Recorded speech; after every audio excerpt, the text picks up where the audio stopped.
Nu skal I lave en øvelse, der træner brugen af nægtelser.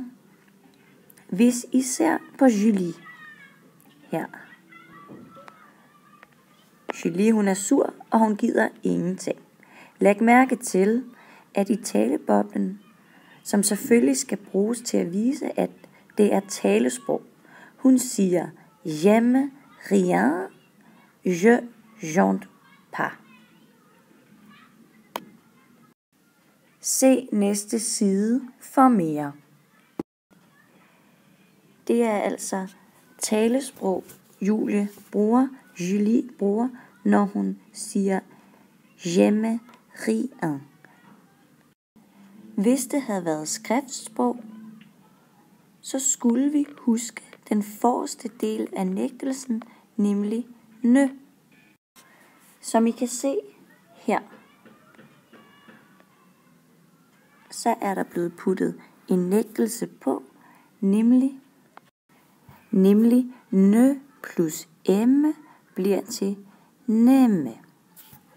Den del er altså undladt herover, hvor vi er i talesprog. Når man skriver, skal man altid huske ne foran og sammen med resten af nægtelsen, i det her tilfælde rien. Jeg kan ingenting lide. Se næste side. Lad os se på siden igen. Her er der billeder af forskellige verber, og øvelsen går ud på, at I nu skal danne sætninger med de verber. I skal danne negative sætninger. For eksempel etteren, chanter, at synge. Hvis man skal lave en talesprogssætning om den, kommer den til at hedde je chante pas. Hvis det er en skriftlig sætning, så skal man huske ne foran. Så kommer sætningen til at se sådan her ud. Je ne chante pas. Det samme gælder i resten af opgaverne.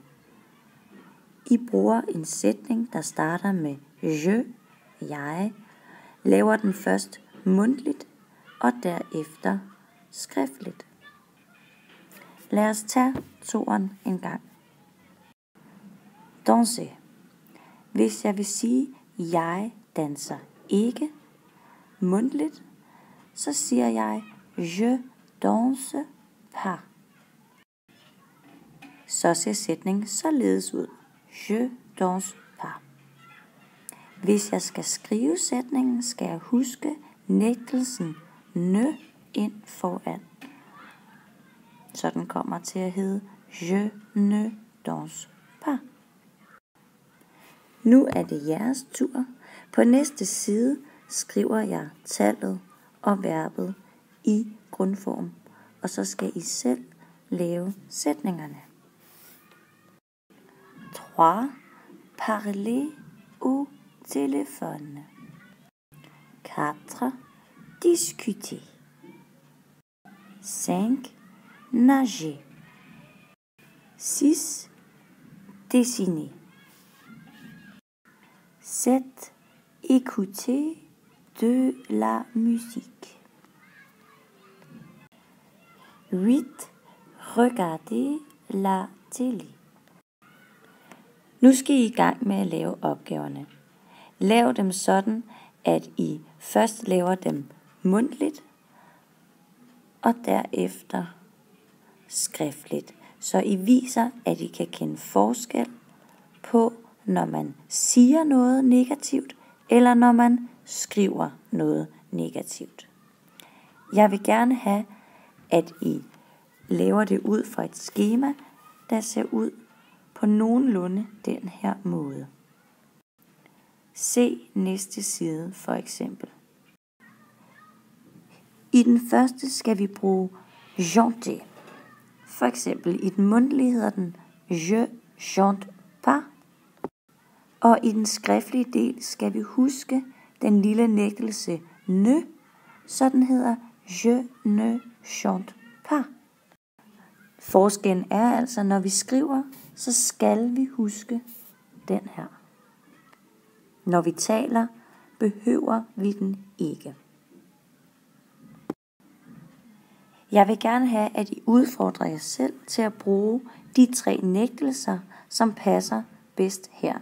Nemlig ne pas, som betyder ikke, og nægtelsen ne plus, som betyder ikke mere, og nægtelsen ne jamais, som betyder aldrig. Værsgo, rigtig god arbejdslyst.